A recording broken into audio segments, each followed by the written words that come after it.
This is the most important offseason in Yankees history. For over 100 years, the Yankees have won more than any other team. They've won 27 championships in their existence, and there's no team like the Yankees. But in the modern era, the Yankees have just not been the same. In 1998, the Yankees hired a man by the name of Brian Cashman.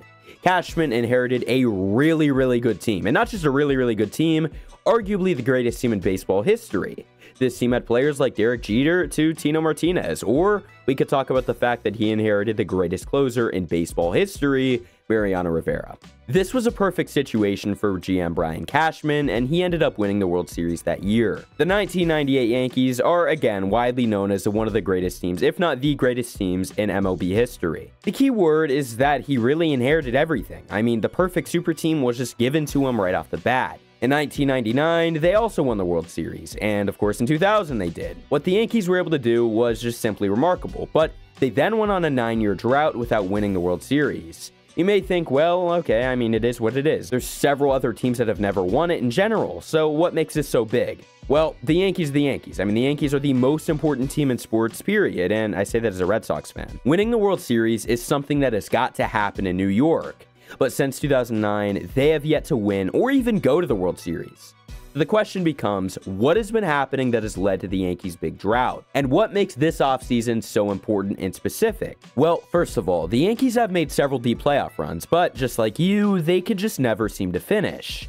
Most recently in 2022, they went on a run into the ALCS. In Game 1 and 2, they put up 2 runs in each game. In Game 3, they had 0 runs. I mean, the reason they had such a problem in that series was because of a failed offense. And you know what? The Yankees that you watch now is a failed team built by GM Brian Cashman.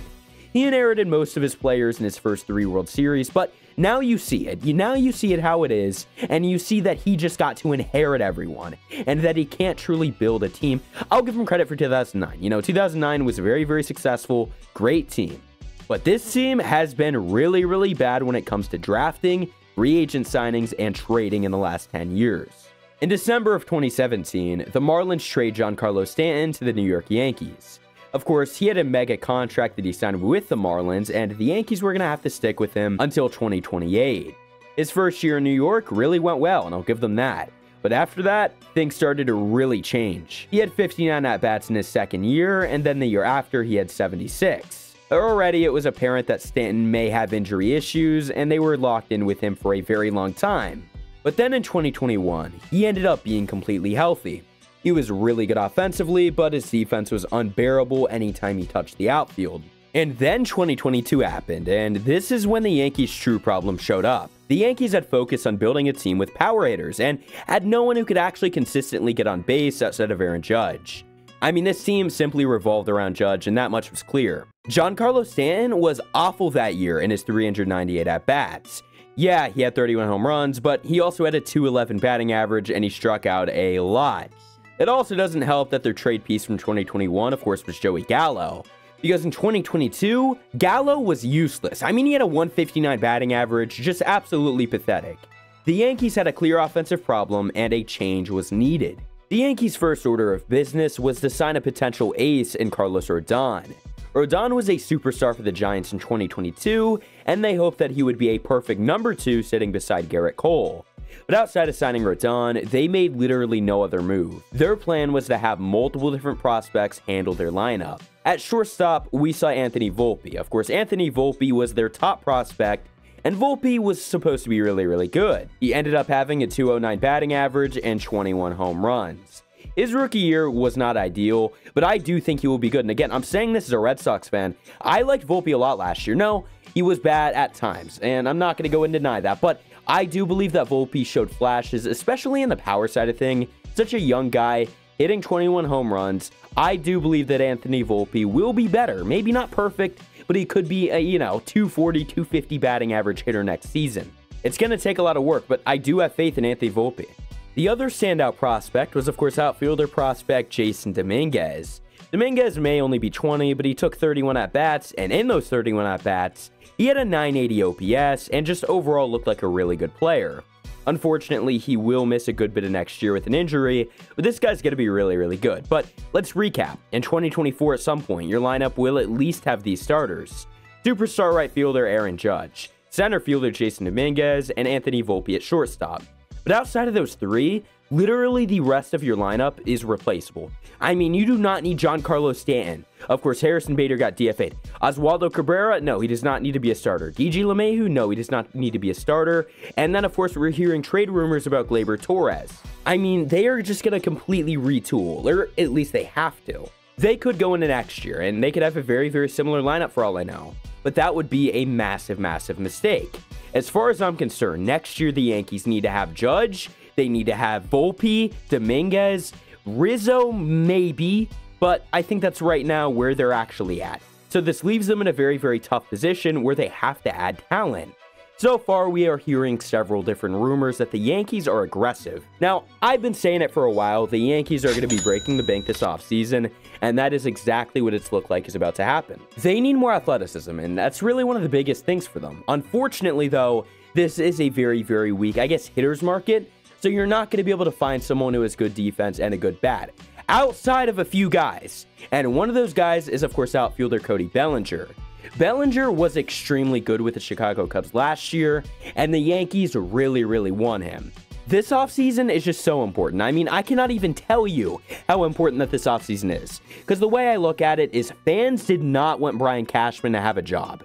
Last year, I actually went to a Red Sox-Yankees game in New York, and let me just tell you, man, those fans were chanting almost all game, "Fire Brian Cashman." They want him fired so bad. Of course, the Yankees are keeping him, and it is his responsibility to go ahead and build this roster.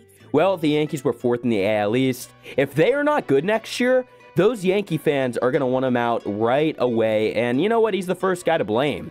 He's the one putting the product on the baseball field. He's the guy who has failed to bring up prospects who have been successful as of recently. I mean, this whole team is because of Brian Cashman. But let's be fair. I mean, it isn't just the offense, because they also really, really need to revamp the pitching.